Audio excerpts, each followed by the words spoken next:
Hello বন্ধুরা, আমি Sudip and welcome to filmy tech. এখন কথা বলবো রীতা সান্যাল বলে যে প্রজেক্টটা আসছে তার ট্রেলারটা নিয়ে, যেটা আজকে ড্রপ করা হয়েছে।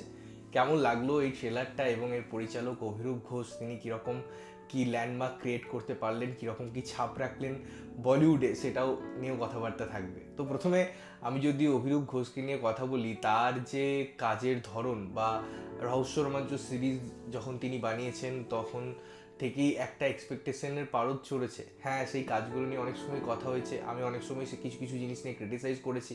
পরে যখন তিনি সিনেমা বানিয়েছেন এবং একটা হরার গল্প নিয়ে তিনি কাজ করেছিলেন একটা জায়গায় কয়েকটা এপিসোডের, তো প্রত্যেকটা জায়গায় তার ক্রাফট খুব ভালোভাবে সুস্পষ্টভাবে প্রকাশ পেয়েছিল। এবং অভিরূপদার সাথে এরকম অনেকবার হয়েছে যে যখন আমি কথা বলেছি, তিনি একদম অন্যরকম, মানে কয়েকজন ইয়ং ডিরেক্টর আমাদের টলিউডে আছে যারা ক্রিটিসিজমকে খুব পজিটিভলি নেন।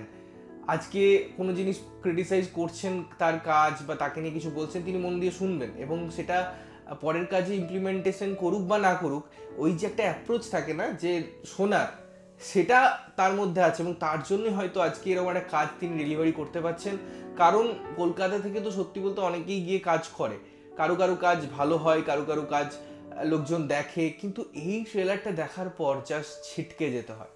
তো এই ট্রেলারের মধ্যে কি আছে দেখুন, শুরু থেকে শেষ পর্যন্ত এই ট্রেলারের মধ্যে উত্তেজনা আছে, এই ট্রেলারের মধ্যে থ্রিল আছে, এই ট্রেলারের মধ্যে সাসপেন্স আছে, এই ট্রেলারের মধ্যে ক্রাইম আছে, এই ট্রেলারের মধ্যে অসম্ভব সুন্দর পারফরমেন্স আছে। এবং এই যে টেকনোলজি যদি ভালোভাবে ইউজ করার কথা হয়, যদি কোনো মেকার্স একটা ভালো টাকার সাপোর্ট পায়, একদম র ভাবে আমি বললাম, বিকজ বলিউডে তো অনেক টাকা বেশি টলিউডের ক্ষেত্রে, তো রিসোর্সেস যদি ভালো থাকে, যদি ভালো টিম ওয়ার্ক হয়, যদি তার কাছে অপরচুনিটিগুলো আসে, অনেকে হয়তো সেগুলো পারে না, সেগুলো নিয়ে অ্যাচিভ করতে পারে না, হয়তো এমন অভ্যেস হয়ে যায় যে ছোট বাজেটে ছোট ইকুইপমেন্ট নিয়ে কাজ করতে করতে, ছোট টিম নিয়ে কাজ করতে করতে যখন বড় একটা টিম পাওয়া যায়, বড় একটা সেট পাওয়া যায়, রাহুল দেবের মতো এখানে অ্যাক্টাররা কাজ করছেন, এত বড় অ্যাক্টার পাওয়া যায়, তো অনেকে অ্যাচিভ করতে পারেন না। বাট অভিরূপদা কিন্তু সেটা পেরেছেন, এত সুন্দর তার এক্সিকিউশন এই ট্রেলারে, যতটা স্ট্রেংথ আছে ডায়লগসে,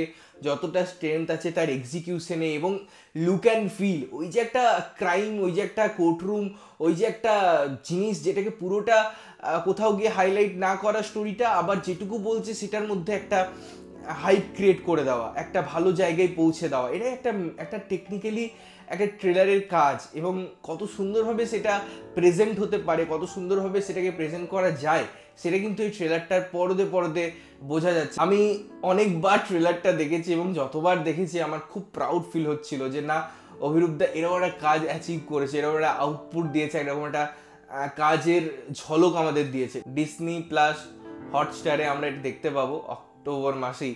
তো আমি তো এগারলি ওয়েট করছি, বিকজ এই ট্রেলারটাই যেরকম যেরকম নাম আছে, যেভাবে ক্যারেক্টারগুলোকে দেখানো হয়েছে, এস্টাবলিশ করা হয়েছে, বহু চরিত্র যেখানে দেখানো হয়েছে, এবং যে কোর্টরুম ড্রামা হবে, যে একজন ভিলেনের এগেনস্টে বা তার ক্লায়েন্টের এগেনস্টেই হয়তো একজন মানে লয়ার চলে যাচ্ছে অন্য একটা লয়ারের সাথে ফেস অফ, যেরকম ডায়লগস আসছে, তোমার জন্যই পুরো শহরে ক্রিমিনালরা ঘুরে বেড়াচ্ছে, তো খুব স্ট্রং একটা র ফ্লেভার দিচ্ছে পুরো ট্রেলারটা, যার জন্য আমি মুখিয়ে আছি। তোমাদের কেমন লেগেছে ট্রেলারটা অবশ্যই দেখো, এবং না দেখে থাকলে দেখে এসো এবং দেখে এসে জানাও যে কেমন লাগলো। ততক্ষণের জন্য ভালো থাকবে, সুস্থ থাকবে এবং সবসময় ভালো জিনিস দেখবে। চ্যানেল যদি প্রথমবার দেখছো, লাইক কমেন্ট শেয়ার করতে হবে, সাবস্ক্রাইব করতে হবে, যাতে প্রত্যেক নোটিফিকেশন তোমাদের কাছে পৌঁছায়। দেখা হচ্ছে অন্য কোনো ভিডিওতে, ততক্ষণের জন্য টাটা।